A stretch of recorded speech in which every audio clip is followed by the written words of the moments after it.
हम परमात्मा से दूर हो गए।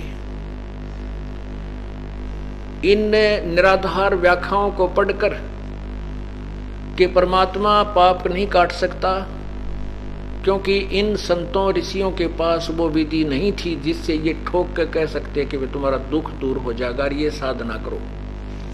इनको पता ही नहीं था। अब जैसे किसी के पैर में कांटा लग गया और कांटा लगने से उसको बहुत पीड़ा हो रही है, और वो किसी के पास जाता है, वो पूछता है कि मेरे पैर में बहुत पीड़ा हो रही है। वो देखकर बता देता है कि तेरे पैर में कांटा लगा है, जिस कारण से आपको पीड़ा हो रही है। उसका समाधान वो कहता है कि कांटा नहीं निकलेगा, कांटा तो तेरे पैर में लगा ही रहेगा, और जूते पहन लीजिए, भविष्य में कांटा नहीं लगेगा। पुण्यात्माओं, क्या कांटा लगे पैर में जूता पहना जा सकता है? कभी नहीं। वो तो कांटा निकले और फिर वो जूता पहने इस डर से कहीं फिर पहले की तरह नंगे पैरों चलने से फिर कांटा ना लग जाए। जैसे जो व्यक्ति परमात्मा की ओट, परमात्मा के नाम रूपी शरण रूपी जूता नहीं पहन रखा, उसको दुखों के कांटे लग गए, और वो जाता है कहीं समाधान कराने के लिए कि मुझे ये दुख किस कारण से है। कोई वो उसको बता भी देता है कि तुझे कांटे लगे हैं और ये इसलिए तुझे दुख है, और फिर वो कहता है कि कांटे तो तुझे लगे ही रहेंगे, ये तो नहीं निकल सकते, क्योंकि उसके पास कांटे निकालने के इंस्ट्रूमेंट नहीं है, उसको पता ही नहीं है। या वो शराब पी रखी है, कोई भांग पी रखा होगा तो, और वो कहता जूते पहन ले भाई, आगे का जीवन तेरा सुधर जाएगा। जैसे राम नाम के ये ठेकेदार संत ऋषि मैं ऋषि दुनिया को मूर्ख बनाने के लिए कहते हैं भाई, ये पहले तो साधना भी बताते हैं, उनसे कोई लाभ नहीं होता, फिर कहते हैं ये तो तुझे भोगना ही पड़ेगा भाई, तेरे कर्म में लिखा है, भाग्य में लिखा है, तेरे प्रारब्ध में लिखा है, लेकिन भगवान का नाम तो लेते ही रहना, आगे से तुझे कोई और कष्ट नहीं होगा। जिसका पहला कष्ट निवारण होया नहीं तो आगे राम नाम वो कैसे ले सकता है? सपने में भी नहीं ले सकता। उसका तो वो दुख जो उसको टेंशन बनाए हुए है, जिसके कारण वो बेहाल है, उसकी सुई वहीं टिकी हुई है, वो कांटा निकले, वो दुख दूर हो, फिर वो भगवान पर विश्वास दृढ़ होगा, और फिर राम नाम ने कति नहीं छोड़ा। वो परमात्मा से दूर नहीं हो सकता, उस राम नाम के जूते ने पहने रहेगा इस डर से कहीं फिर वह बीमारी, फिर वो दुख तेरे ऊपर बहुत ना आ जाए। तो पुण्यात्माओं, यहां ना जाने बिना गिनती के इतने दुख दूर हुए हैं, कैंसर तक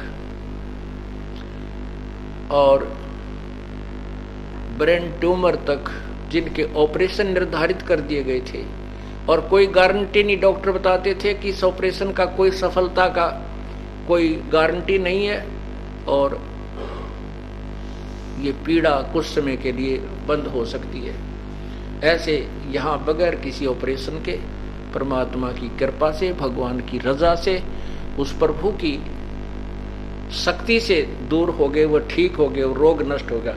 इसी का प्रमाण आपको ऋग्वेद दे रहा है कि परमात्मा पूर्ण ब्रह्म, पूर्ण परमात्मा की साधना करने वाले की भगवान उसकी मृत्यु भी आ गई हो, उसके सांस भी शेष ना रह रहे और वो मर भी गया हो, उसको भी जीवित कर सकता है। ये देखिएगा ऋग्वेद,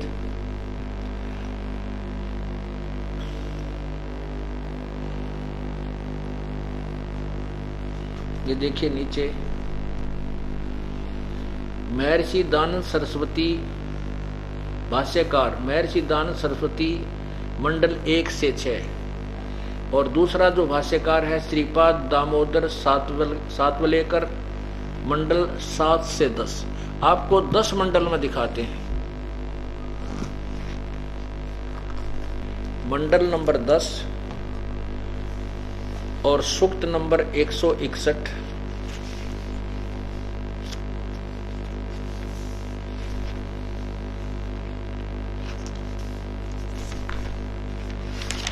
ये देखिएगा, ये है मंडल नंबर ऋग्वेद भाष्यम ऋग्वेद भाष्यम और दशम मंडलम। और यहाँ देखिएगा 161 नंबर सूक्त है, जिसको अब यहाँ इसके 2 नंबर ये संस्कृत है, 2 नंबर मंत्र की। इसमें क्या अनुवाद किया है, ये संस्कृत है, ये संस्कृत है, ये संस्कृत है, ये संस्कृत है, ये संस्कृत है। ये देखिएगा, इस संस्कृत का अनुवाद इन्होंने किया है, यदि रोगी की अक्षीण आयु हो गई हो, यदि वह इस लोक से चला गया हो, अर्थात मर गया हो, चला गया है, इस लोक से चला गया है, ये संस्कृत है। आगे हिंदी, और यदि वह मृत्यु के पास गया हुआ है तो भी उसको मैं, भगवान कहता है, मृत्यु देवता नृत्य से के पास से लौटा ला सकता हूं, ये संस्कृत है। आगे देखना, और उसको 100 वर्ष के जीवन के लिए प्रबल करूंगा। परमात्मा तो कहता है कि यदि उस उपासक की, जो परमात्मा का भक्त है, यदि वो परमात्मा की साधना शास्त्र अनुकूल कर रहा है, परम संत से नाम लेकर के, तो वेद बता रहे हैं कि वो अगर दूसरे लोक में भी चला गया हो, प्राण छोड़ गया हो, मर गया हो, या कति मृत्यु को निकट हो, उसके जीवन शेष ना रहे हो, उसको भी मैं 100 वर्ष जीवित करके और उसको रोग मुक्त करके 100 वर्ष की आयु प्रदान कर दूं। ये भगवान के गुणों में लिखा है। और ये जो हमारा विरोध किया करते, हम समाचार पत्रों में लिखते थे कि उसको ऐसे ठीक हो गया, उसको ऐसे ठीक हो गया, तो ये उत्तर देते थे अज्ञानी कि हमारा करके दिखाओ, तुम किकर का लटका तार बांध रहे, थारा क्यों करो, कनेक्शन दो परमात्मा का ना हो तो फिर हमें बताओ। विनम्र होकर के विधिवत साधना करो परमेश्वर की, जो भगवान के गुणों में लिखा वो नहीं मिलेंगे तो फिर अब साधना करने का लाभ क्या।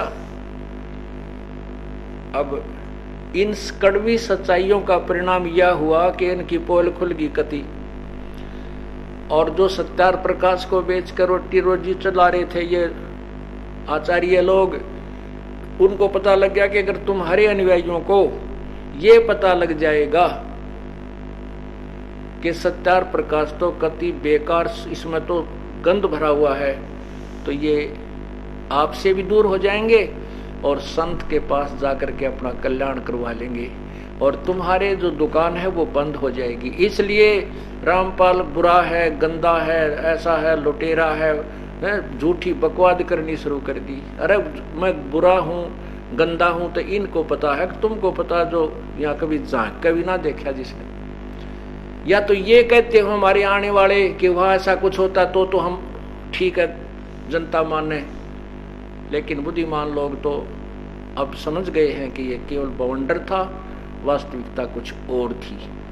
और रही कहीं ईब हम समझा देंगे, जनसाधारण तक समाज बनाकर सीडी भेज रहे हैं, बुद्धिमान लोग हैं, आंखों के सामने देखेंगे तो फिर सत्य को स्वीकार करेंगे। अब आपने देखा कि परमात्मा की भक्ति से बहुत कष्ट दूर हो जाते हैं। कैसा भी पाप, कैसा भी रोग हो, परमात्मा से बड़ा कोई वैद्य नहीं है। परमात्मा ने इस मिट्टी के शरीर को चला रखा है, उसको इसको ठीक करने में क्या देर लगेगी, 1 सेकंड का काम है, एक फ्रिक्शन ऑफ सेकंड में ये स्वस्थ कर सकता है।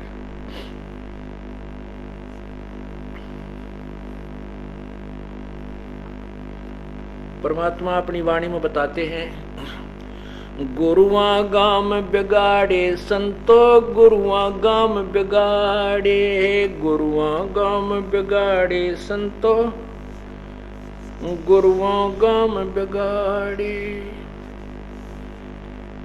गुरुओं गाम बिगाड़े संतो, इन गुरुओं गाम बिगाड़े। ऐसे कर्म जीव कहला दिए, ईब जड़े ना जाड़े, संतो इन गुरुओं गाम बिगाड़े। ऐसे नकली संतों ऋषियों और महर्षियों ने गांव के गांव बिगाड़ दिए, सच्चाई से उनको दूर कर दिया। ऐसे कर्म जीव कहला दिए, ईब जड़े ना जाड़े, इन गुरुआ गांव बिगाड़े, संतो गुरुआ गांव बिगाड़े।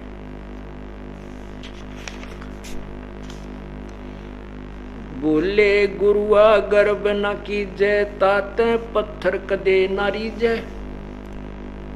अपने आत्माओं, जैसे हम मूर्ति की पूजा करते हैं, मूर्ति की पूजा व्यर्थ है, लेकिन मूर्ति को रखना, मूर्ति का सत्कार करना ये गलत नहीं है। जैसे आपके दादा परदादा की मूर्ति है और वो रखी है, चित्र कोई बुरा नहीं है, उससे आपकी पीढ़ी पड़पीढ़ी ये देखेगी हमारे दादाजी ऐसे थे, अच्छी बात है। लेकिन अब जैसे हम पूजा करते हैं भगवान की, अब उसकी मूर्ति आपने रखी हुई है, मूर्ति रखी है, बहुत अच्छा है, क्योंकि मूर्ति तो भगवान की याद दिलाती है कि ये परमात्मा कैसा है, इसमें क्या गुण है। जैसे सेब की मूर्ति है, आम का चित्र है, चाहे वो पत्थर का बना रखा है, चाहे कोई चित्र पेपर कागज पर बना रखा है, वो मूर्ति है। और वो उस मूर्ति को देख करके उस फल के गुणों की याद आती है, उसके पाने की लालसा, इच्छा बढ़ती है, प्रेरणा होती है। उस मूर्ति का इतना सहयोग है कि उसको देखने से उस मूर्ति वाले फल के गुणों का ज्ञान होता है और उसको पाने की इच्छा भी मन में प्रेरणा होती है। और यदि हम उस मूर्ति, जो जिस फल की मूर्ति है, उसको ओरिजिनल फल को नहीं प्राप्त करेंगे और केवल उस पत्थर की या कागज की मूर्ति पर मत्था टेकते रहेंगे, उसके ऊपर धूप दाप आरती करते रहेंगे, तो उस मूर्ति वाले, जिसकी वह मूर्ति है, उस फल का हम गुण ग्रहण नहीं कर सकते, उसका लाभ प्राप्त नहीं कर सकते। जिस फल की मूर्ति आपने देखी और आपके मन में, आपके मुंह में पानी आया कि इसको तो खाना चाहिए, उसको प्राप्त करने का तरीका भिन्न है। उसके लिए मजदूरी करो, कोई नौकरी करो, पैसे इकट्ठे करो, जोड़ो और फिर जाओ मार्केट में और फिर वो जिसका चित्र तूने देखा था उस ओरिजिनल फल को प्राप्त करो और फिर खाओ, आनंद होगा। ऐसे ही जिस भगवानों की आपने मूर्ति बना रखी है, पहले तो उनके मेरिट से परिचित हो, उनके गुणों से परिचित हो कि इस भगवान की साधना से हमें लाभ क्या होगा। फिर उस मूर्ति, वो मूर्ति बुरा नहीं है, मूर्ति तो उस भगवान के गुण याद दिलाती है। ये भगवान, जैसे भगवान विष्णु है, भगवान विष्णु की मूर्ति आपने देखी, उसके गुणों का ज्ञान होगा कि ये कैसा भगवान है, इसने क्या क्या किया, कौन किस किस रूप में अवतरित हुए और इनकी क्या स्थिति है। लेकिन वह मूर्ति भगवान नहीं है, वह मूर्ति भगवान की है। हमने उस मूर्ति की पूजा नहीं करनी, लेकिन मूर्ति रखना पाप नहीं, बुरा नहीं। हमने उस मूर्ति वाले ओरिजिनल भगवान के को प्राप्त करना है। वो कैसे मिले, उसका तरीका फिर है। उसके लिए बताते हैं, बोले गुरुआ गर्भ न की जय, ताते पाहन कदे नारी जय। पत्थर, जिस पत्थर की मूर्ति पर तू आसक्त हुआ बैठा है, नादान गुरु संत ऋषि, इससे भगवान परमात्मा प्रसन्न नहीं होगा। बाल मुकंद बोलत नाही, लटक बिहारी लूटे, गुरुआ के सिर मार पड़ेगी, पांडा कदे ना छूटे। तो गलत साधना बता रहे हैं जनता को, कहते उनके भी जूते पड़ेंगे भगवान के दरबार में, उनका पीछा नहीं छूटेगा। गुरुआ के सिर फुरुआ फोड़ो, गर्ते काट घसीटो। ऐसे झूठे गुरु जो गलत साधना बताते हैं, वेदों को विरुद्ध ज्ञान देते हैं, कहते हैं उनका तो जूते लगावर गर्ते काट घसीटे, इसके पीटे पाप नहीं है, उसने निश्चय पीटे। ऐसे निकम्मा आदमी जो वेदों की आड़ में और वेदों के विरुद्ध ज्ञान दे रहा है, वो कहाँ का ऋषि, कहाँ का गुरु, कहाँ का वो ब्राह्मण, कहाँ का विद्वान, वो तो दुश्मन है इस मनुष्य जीवन का। कहते हैं उसने तो घर में भी नहीं बढ़न दे इसे व्यक्ति ने। गुरुआ के सिर फरुआ फोड़ो, गर्ते काट घसीटो। इसके पीटे पाप नहीं है, इसने निश्चय पीटो। या देवल में देव नहीं है, पान पता से खाई, बिल्ली बीट शीश पर कीटनी कुतरे धार लगाई।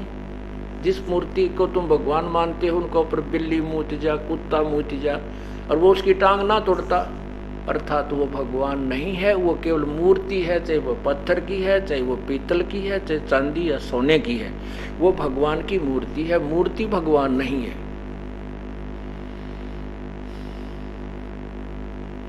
बिल्ली देव बिडारत नाही, मूर्ति में कुछ खोरी, या देवा में शक्ति होती तो कुत्ते की टांग क्यों ना तोड़ी।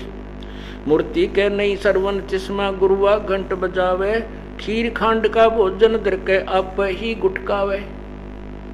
ये पुजारी पूजा करते हैं, भगवान के लिए भोग बनाया, मूर्ति का आगे रख दिया, खीर खांड दर के, क्योंकि मूर्ति का तो कान भी कोई ना वो सुनती ना बोल सकती है, और मूर्ति का बहाना करके वो पुजारी उस माल को आप ही गुटक जाता है, आप ही खाता है। बैरागर की परख नहीं है, पाहन गांठी बांधे, या गुरुआ के लित्र लाओ, ये गुरुआ सब आंधे। परमात्मा कबीर परमेश्वर की अमर वाणी में आदरणीय गरीबदास साहिब जी बता रहे हैं कि इसे गुरु का तो लित्र लावे, ये तो अंधे हैं। अंधा वही है जिसको ज्ञान नहीं, ज्ञानहीन नेत्र नहीं है जिनके। अब क्या बताते हैं, गुरुआ गाम बिगाड़े, संतो गुरुआ गाम बिगाड़े, ऐसे कर्म जीव कहला दिए भौर जड़े ना जाड़े। ये पत्थर को परमेश्वर कहते, यह नंदा बड़ भारी, या कीमों को समझ नहीं पड़ी, पूजा करी अकगारी। जो हड़का जल भर कह लाए, शरणामृत ठहराए, जड़ के चरण धोकर दीने चेतन को फिर पाए। तालाब से तीर्थ पर गए, तीर्थ के जल को पवित्र मान करके उसको लोटा भर के लाए और पत्थर की भगवान की मूर्ति पर डाला, फिर उसका नीचे दूसरा पात्र रख लिया, उसको चरणामृत बना लिया। वो कहते हैं फिर शिष्यों को पिलाया जाता है। कहते हैं उस पत्थर के चरण धोकर पीने से हृदय भी पत्थर हो जाएगा, क्योंकि ज्ञान बिना, सच्चे ज्ञान के बिना आत्म कल्याण नहीं हो सकता।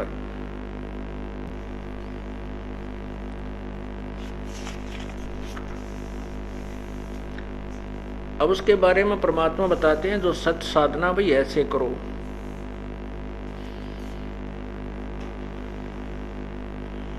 क्या बताते हैं, मन माणक लहर समुद्रे, मुरजीवा नग सीप नसायरे, वो निर्मल आनंद कंदरे। मन माणक लहर समुद्रे, मुरजीवा नग सीप नसायर, वो निर्मल आनंद कंदरे। मोती मुक्ता दर्शत नाही, ये जग है सब अंदरे, दिखत के तो नैन जिसम इनका फेरा मोतिया बंदरे। नर नारायण देही पाके, जय कट्या न जम का फंदरे, रतन अमोली दर्शत नाही, धक है वाकी जंदरे। पूर्ण ब्रह्म रटे अविनाशी, जो भजन करें गोविंदरे, भावभक्ति जा हृदय होई, क्या कर है सुरपति इंद्रे। 184 बहे जात थे, इंद्री कर्म न लगे लगारम, जो भजन करे नर द्वंद्रे। गरीबदास जग कीर्ति होगी, जब लग सूरज चंद्रे। अब वो जो नादान साधनाएं किया करते थे, जो मूर्ति पूजा या शास्त्र विरुद्ध ज्ञान, शास्त्र विधि को त्याग कर मनमानी जो पूजाएं किया करते थे, उसके स्थान पर बता रहे हैं कि मन वो माणिक लहर समंदरे, मुरजीवा नगसीप नसायर, वो निर्मल आनंद कंदरे। पूर्ण परमात्मा की साधना हम बताते हैं कैसे करनी चाहिए, कैसे वो आपको पूर्ण मोक्ष रूपी लाल कैसे प्राप्त होगा। जैसे अभी आपने महर्षि दानंद की सोच पढ़ी, वेद तो कह रहे हैं कि परमात्मा घोर पाप ने काट दे, और स्वामी जी कहते हैं कि साधना से पाप नहीं कटते। तो यही सारी थ्योरी बदल गई, सिद्धांत ही खत्म हो गया भक्ति का, इंसान नास्तिकता की तरफ चल पड़ा। क्योंकि हम वेदों को नहीं जानते थे, ना ही हमने शकल देखी थी वेद कैसे होते, और इन महापुरुषों पर इतना दृढ़ विश्वास कर दिया कि इन्होंने जो बता दिया वो फाइनल है, फिर हमने वेद देखने की आवश्यकता है को नहीं। लेकिन अब वेद देखने की आवश्यकता इसलिए पड़ी क्योंकि जो सूक्ष्म वेद था, सप्तम वेद जिसमें चारों वेद और इससे अलग भी जो ज्ञान है वो पूर्ण परमात्मा ने आकर के अपनी सिंपल लैंग्वेज में, कबीर वाणी में, कबीर परमेश्वर ने बताया था, और उन्होंने लिखा कि पाप नष्ट हो जाते हैं। तो फिर ये वेद देखने कंपलसरी हो गए कि कहीं वेदों में भी तो ऐसा नहीं लिखा है कि पाप नष्ट हो जाते हैं। वेदों में देखा तो वो ज्यों के त्यों पाए। वेद सही कह रहे हैं कि पाप नष्ट हो जाते हैं, और वेदों की आड़ में जो झूठ बोला करते, जिनको महर्षि और ब्राह्मण और विद्वान मानते थे, वो अज्ञानी थे, अंधे थे। वेद पढ़े पर भेद न जाने, वो बाँचे पुराण 18। वेद पढ़ते थे पर उसका अर्थ नहीं समझ सके, और 18 पुराणों को भी पढ़ते थे, वो निष्कर्ष नहीं निकाल सके। उसी के बारे में कह रहे हैं, मोती मुक्ता दर्शत नाही, यो जग है सब अंदरे, दिक्कत के तो नैन चश्मिन के फिरा मोतिया बंदरे। दिख ये हमने तो ऐसे लगते जैसे बड़े विद्वान, महर्षि की पदवी दे दी स्वामी दानंद जी को, और इनके फिरा मोतिया बंदरे, इनके ज्ञान वाली आंखें नहीं थी, इनको तत्व ज्ञान नहीं था। इसलिए ये भक्ति मार्ग का जो है ना बट्ठा बैठ गया, और मानव समाज बर्बाद होता जा रहा है। अब जो पुण्यात्मा परमात्मा की आड़ में आ गए, उनके वह सुख हो रहे हैं जो पैसा लगता था बुराइयां पर। शराब पीते थे, दारू हुक्का पीते थे, सिगरेट पीते थे, मांस खाते थे, वो तो कति बैन लाग गया, उसको तो छूते नहीं। एक तो वो पैसा बच गया, क्योंकि शराब सबसे ज्यादा नाश करती है इज्जत और धन का, वो समाप्त हुआ। वो पैसा बिना कमाए बच गया, क्योंकि वो तो कमा कर बर्बाद हो रहा था। वो नो का नो बच गया, वो उस बेनिफिट हो गया हमारे को। और दूसरा जो बीमारी हुआ करती थी, जो दवाइयों से भी ठीक नहीं हो रही थी, लाखों रुपए लगा दिए थे परमात्मा के नाम तो, क्योंकि उसके गुण में लिखा है कि वो रोग को, असाध्य रोग को दूर कर सकता है, वो रोग बिना दवाई के ठीक हो गए, वो पैसा बच गया। और आने वाली आपत्तियां जो हमारे कर्म में और दंड थे, वो भी परमात्मा टालने शुरू कर देता है, क्योंकि उसके गुणों में लिखा है। तो इस प्रकार फिर हम बुराई नहीं कर सकते। फिर ये भी हम बताया जाता है कि अगर आप नियम तोड़ दोगे, किसी का चोरी करोगे, ठगी करोगे, झूठ बोलोगे, बुराई करने लग जाओगे, तो परमात्मा हाथ उठा लेगा और तुम्हारी फिर वही दुर्गति शुरू हो जाएगी। ये सत्य है। तो फिर हम उस बुराई को नहीं कर सकते जो अनजानपने में किया करते थे। क्योंकि जैसे बालक बिजली के तार को भी हाथ से छू लेता था जब उसको ज्ञान नहीं था कि ये इतना भयंकर है, जब वो बड़ा हो जाता है फिर औरों को भी आगाह करता है, सचेत करता है कि इसका हाथ मत लगाना, बहुत बुरी चीज है। पहले हम छोटे छोटे थे तो कोई नो कह देता ना, तेने पाप लगेगा, ऐसा कर दिया तो वहीं हाथ रुक जाता था। और अब किसी बालक ने कह के देख लो तेने पाप लगेगा, नो कहा लगन दे, क्योंकि उनको पता ही नहीं रहा, उनको डर नहीं रहा कि ये भयंकर वस्तु है, जो तुम कर रहे, ये इतना दोष है और इसका क्या परिणाम होगा। उसके लिए बताते हैं कि मोती मुक्ता दर्शत नाही, ये जग है सब अंदरे, दिक्कत के तो नैन चश्मिन के फिरा मोतिया बंदरे। जैसे किसी का सफेद मोतिया बंद हो जाए, उसकी आंखें बिल्कुल सफेद स्वस्थ नजर आती हैं, लेकिन उसको दिखता कति नहीं। ऐसे ये महर्षि की पदवी पागे हमारे, हमने नो दिखे थे बड़े विद्वान है, पर इनको ज्ञान वाली आंख कति नहीं थी, इनको कोई ज्ञान नहीं था। और जिस परमात्मा ने आकर के स्वयं अपना तत्व ज्ञान, जो आज से 600 साल पहले कबीर भगवान ने वो अपनी सिंपल लैंग्वेज में जो ज्ञान लिखा हुआ था, आज वेदों ने उसका समर्थन किया तो कौन हुआ भगवान और कौन हुआ विद्वान, पुण्यात्माओं आप स्वयं समझ सकते हो। यजुर्वेद अध्याय नंबर 40 के श्लोक नंबर 10 में लिखा है कि कोई तो भगवान को साकार यानी जन्म लेने वाला कहता है, कोई उसको जन्म ना लेने वाला, प्रगट वैसे ही प्रगट होने वाला कहता है। कहते इसके विषय में, भगवान के विषय में वास्तविक जानकारी तो तत्वदर्शी संत देंगे, उनसे सुनो।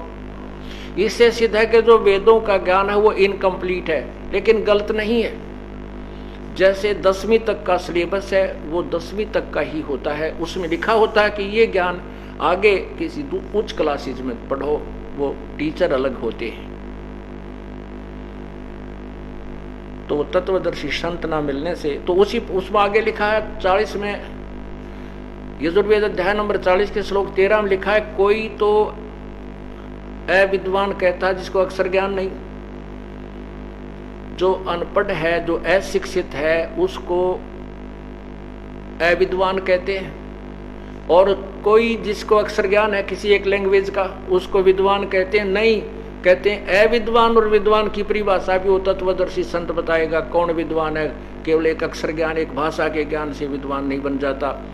वो तत्वदर्शी संत से पूछो, वो बताओगा विद्वान और अविद्वान कौन है।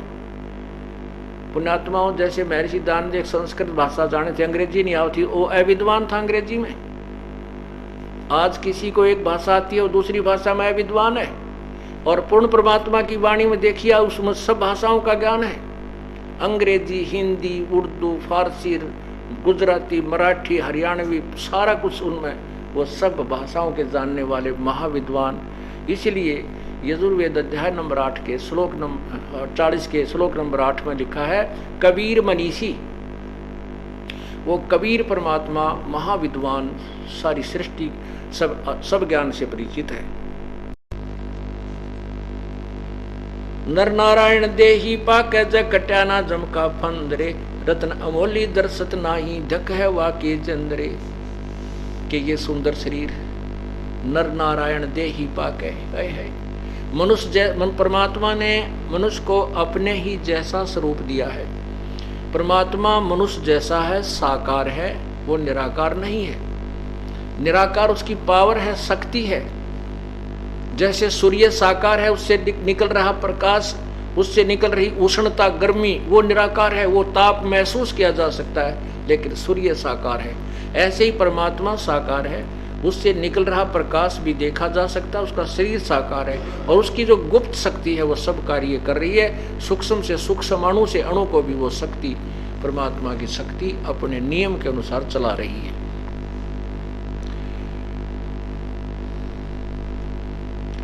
नर नारायण देही पाके जय कट्याना जमका फंदरे। इतना सुंदर शरीर मिलने के बाद भी आप सत भक्ति नहीं करते, बुराइयां नहीं छोड़ते, और पूर्ण परमात्मा की शरण ग्रहण नहीं करते, और भक्ति करके अपना पीछा नहीं छुटवाते। कहते हैं फिर धिक् है वाकी जंदरे, धिक्कार है उसके जीवन, मनुष्य जीवन को, जो भगवान मनुष्य शरीर पाकर भी अपना जन्म मरण का रोग नहीं कटवाता है।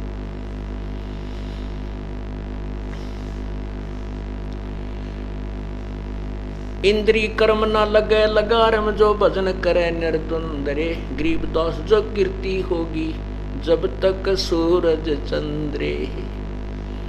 अब जिन महापुरुषों ने भगवान पाया और सच्ची साधना की, जैसे भगतमती मीराबाई, अपना कर्म बनागी, अपना पीछा छुटवागी, और हमारे लिए उदाहरण, हम उनके गुणगान गावें, उस बहन के सदा गुण गाए जाएंगे, जो भगत समाज उनके गुण गाया करेगा। जैसे आदरणीय नानक साहिब जी, आदरणीय गरीबदास साहिब जी, आदरणीय दादू साहिब जी, जो भी परमात्मा को प्राप्त महापुरुष हो गए हैं, वो अपना काम बनागे, अपनी मोक्ष करागे, और हमारे लिए गुणगाने के लिए उनके जो है ना अपनी याद छोड़ गए। तो यहाँ कहते हैं, इंद्री कर्म ना लगे लगारम, जो भजन करे निर्द्वंदरे। गरीबदास जग कीर्ति होगी जब लग सूरज चंद्रे। इन महापुरुषों की जब लगे सूरज और चांद रहेंगे तब तक कहते हैं इनकी महिमा गाई जाया करेगी, जैसे ध्रुव और प्रहलाद की गाई जा रही है। तो पुण्यात्मा वही आत्मा आप हैं और हम हैं, लेकिन हमें दिशा ठीक ना मिली, हमें मार्ग ठीक नहीं मिला, इसलिए हम बुराइयों में या दूसरी साधनाओं में लगे रहे। अब हम उन बुराइयों को छोड़कर, गलत साधनाओं को त्याग कर सच्चे मार्ग पर लग जाएंगे। हम भी वही आत्मा है और वही हमारी चाह है। हम भी उस परमात्मा को अवश्य पाएंगे, क्योंकि हमें मार्ग ना मिला था, हमें रास्ता ठीक नहीं मिला था, हम वन में भटक रहे थे, कोई इधर भाग रहा था, कोई इधर भाग रहा था। अब हमें दिशा ठीक मिल गई है, अपने मंजिल की तरफ जाने का रास्ता साफ हो गया। तो जो जितने कदम उसकी ओर रखेगा वो मंजिल की ओर ही होंगे। ये अलग बात है कि हम कितना शीघ्र चलते हैं, कितना सफर तय करते हैं, उतना ही हमारे लिए निकट मंजिल होती चली जाएगी। मन मान सरोवर मेल रे, बहु सागर से पार उतारा, वो अगोचर खेल रे। श्रवण बिना शब्द एक सुनिए, पर खोता ही बलेल रे। गगन मंडल में जान दरोजा, दीपक है बिन तेल रे। चारों युग में हम पुकारे, कूक कहा हम हेल रे। हीरे मोती माणक बरसे, यो जग चुगता ढेल रे। 5, 25, 3 पर तकिया, यो मन सुन सकेल रे। वृंदावन ले बुद्धि का बांधो, भजन बोझल लोग नौका पेल रे। बारू कैसी गांठ गांठ बंधी है, नर समझो मूड बलेल रे। लखी करोड़ी बहे जगत में, संग ना चाला देल रे। अस्ति घोड़े अर्थपाल की, ताजी घाल हमेल रे। सूरे होकर शीस कटावे, लावत है तन से सेल रे। एक पुन्नी एक पापी आया, एक है सुमद लेल रे। गरीबदास एक सतनाम भजन बिन, सब ही जम की जेल रे। अब इसमें क्या बताना चाहा है कि चारों युग में हम पुकारे, कूक कहा हम हेल रे। हीरे मोती माणिक बरसे, यो जग चुगता ढेल रे। ढेल माने डले। चारों युग में पूर्ण परमात्मा कबीर भगवान आए हैं। सतयुग में सत्सुकृत नाम से, त्रेता में मुनिंदर नाम से, द्वापर में करुणामय नाम से, और कलयुग में वो कबीर नाम से आए थे। उस समय उन्होंने यही यथार्थ साधना बताई थी जो दास आपके समक्ष प्रमाणित कर रहा है, और वेदों और गीताओं से उसका प्रमाण समर्थन दे रहा है कि वेदों में भी ऐसा लिखा जो 600 साल पहले लिखी उस साधारण वाणी में लिखा था। वही परमात्मा बता रहे हैं कि चारों युग में हम पुकारे, कूक कहा हम हेल रे। हमने आवाज लगा लगा रुक के मार मार के कहा कि हीरे माणिक मोती बरसे, यो जग चुगता ढेल रे। कि तुम शास्त्र विरुद्ध साधना रूपी और पूर्ण परमात्मा की भक्ति ना करने करके ये डले के इकट्ठे कर रहे हो। तुम हीरे मोती और लाल को छोड़ चुके हो। सत साधना पूर्ण परमात्मा की नहीं करके आप दुख इकट्ठे कर रहे हो, डले ढो रहे हो, अर्थात यथार्थ धन भक्ति का नहीं प्राप्त कर रहे हो। फिर कहते हैं एक पुन्नी एक पापी आया, एक है सोम दलेल रे। गरीबदास एक सतनाम भजन बिन, सच्चे भक्ति सच्चे नाम के जाप बिना, सब ही काल की जेल रे। एक शास्त्र एक पुण्यात्मा कहता है कि एक तरफ तो आप कहते हो भी जैसी भी कोई साधना भक्ति करता है उसका फल भगवान अवश्य देता है, चाहे बुरा कर रहा है चाहे अच्छा कर रहा है। एक तरफ का आप कह रहे हो कि वो साधना व्यर्थ है, उसका कोई लाभ नहीं। हाँ, इसमें समझने का अंतर है। जैसे आपने कोई भी पुण्य कर रहा है, मन मर्जी से कर रहा है। जैसे पुण्यात्मा ऐसी बहुत है, भाई पक्षियों को दाने डाल रही हैं, अच्छी बात है।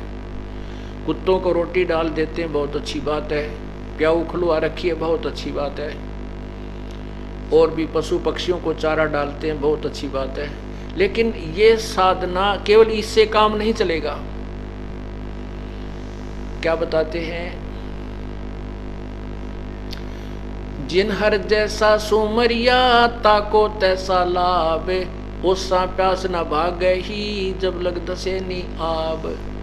जो साधना आप कर रहे हो इनका पुण्य, इनका फल मिलेगा, लेकिन मोक्ष नहीं है। मोक्ष नहीं हो सकता, जन्म मृत्यु नहीं टल सकती, और आपको मनुष्य शरीर भी प्राप्त नहीं हो सकता। अब जैसे बहुत से पुण्यात्मा हैं, भंडारा करते हैं, तीर्थों पर चले जाते हैं, वह भंडारा करते हैं, हजारों लोगों को जमा देते हैं, खाना खिला देते हैं, पक्षियों को भी दाना डालते हैं, वो तो अच्छी बात है, लेकिन वो शास्त्र विरुद्ध साधना है, मनमाना आचरण है। और मनमाना आचरण गीता जी के अध्याय नंबर 16 के श्लोक 23 में स्पष्ट किया है कि जो शास्त्र विधि को त्याग कर जो मनमाना आचरण करते हैं, अपनी स्वेच्छा से जो साधनाएं करते हैं, उनकी ना मोक्ष होता है, ना गति होती है, ना सुख होता है, ना उनको कोई कार्य सिद्ध, ना उनकी कोई सिद्धि प्राप्त होती है, व्यर्थ है। अब जैसे आपने कई कुत्ते देखे होंगे, कार में बैठे हैं, मनुष्य ड्राइवर है और कुत्ता मालिक की सीट पर विराजमान है और बड़ा सुंदर शरीर है और चला जा रहा है। फिर वहाँ जहाँ वो रहता है उसका रेजिडेंस देखा, कुत्ते का अलग से कमरा है, उसमें कूलर लगा हुआ है, 2-3 बार हफ्ते में, महीने में 2-3 बार वेटरनरी सर्जन अर्थात पशु डंगर डॉक्टर उसको चेक करने आता है, उसको बहुत सुंदर आहार दिया जाता है, दिन में 2-2 बार उसको साबुन से नहलाने वाला नौकर है। अब उस कुत्ते वाली आत्मा ने पहले कभी किसी जन्म में जब वो मनुष्य था उसने पुण्य किए, उसको किया हुआ फल तो मिल गया, लेकिन मनुष्य शरीर नहीं मिला उसको। और जो उसने पुण्य किए थे, दान किए थे, धर्म किया था, वो तो मिल गया, क्योंकि एक मनुष्य को, जनसाधारण को, अच्छे व्यक्ति को भी वो सुविधा उपलब्ध नहीं जो उस कुत्ते वाली आत्मा को उपलब्ध है। उसने पिछले जन्म में जो पुण्य किया था वो भगवान ने कुत्ते वाले जीवन में सारा दे दिया। लेकिन वो यदि संत की शरण में आ जाता और सत्साथ यही दान पुण्य करता जो संत बताता, उस नादान को मनुष्य तो जन्म मिलता है, और मनुष्य जन्म में वो कार भी मिलती, कोठी भी मिलती, कूलर भी मिलते और सारी फैसिलिटी, मेडिकल सुविधाएं भी प्राप्त होती, और मनुष्य जीवन में कभी ना कभी कोई संत भी मिल जाता ताकि आगे की भक्ति शुरुआत करा देता। अब वो कुत्ते वाले जीवन में पिछले पुण्य खत्म करके फिर सूर बनेगा। पता सूर को क्या सुविधा होगी, और फिर पता नहीं किन किन योनियों में जाएगा। तो इसलिए बताते हैं, एक पुण्य एक पापी आया, एक है सोम दलेल वे, गरीबदास सतनाम भजन बिन सब ही काल की जेल रे। अब जिसने पुण्य किए हैं वो पुण्यों का फल मिल गया, और जिसने वैसे ही अपना साधना की है, वेदों केवल ब्रह्म तक की या किसी अन्य स्वर्ग प्राप्ति की यज्ञ की है, वो स्वर्ग में चला गया। पुण्य वहां स्वर्ग में पुण्य समाप्त करके फिर 84 लाख योनियों में आ गया। तो जब तक ये पूर्ण परमात्मा की सत साधना, जैसे गीता जी के अध्याय नंबर 18 के श्लोक नंबर 62 में लिखा है कि अर्जुन, वो गीता बोलने वाला भगवान कह रहा कि अर्जुन तू उस परमेश्वर की शरण में जा जिसकी कृपा से तू परम शांति और शाश्वत स्थान यानी सतलोक में चला जाएगा। सर्वभाव से उसकी शरण में जा। अपने विषय में चौथे अध्याय के 5वें श्लोक में कहता है कि अर्जुन तेरे और मेरे बहुत जन्म हो चुके हैं, तू नहीं जानता मैं जानता हूं। इससे सिद्ध है कि गीता ज्ञान दाता स्वयं जन्म मृत्यु के रोग से ग्रस्त है, वो पूर्ण मुक्त नहीं है। वो किसी और भगवान की तरफ संकेत कर रहा है कि उसकी शरण में जा, उसकी कृपा से तू परम शांति यानी तेरी सदा के लिए जन्म मृत्यु समाप्त हो जाएगी। 15वें अध्याय के गीता जी के चौथे श्लोक में कहा कि जब तुझे तत्वदर्शी संत मिल जाए, उससे तत्व ज्ञान सुनने के पश्चात उसके द्वारा बताए गए साथ विधि के से फिर उस परम पिता, उस परमेश्वर के परम पद की खोज करनी चाहिए, जहां जाने के बाद फिर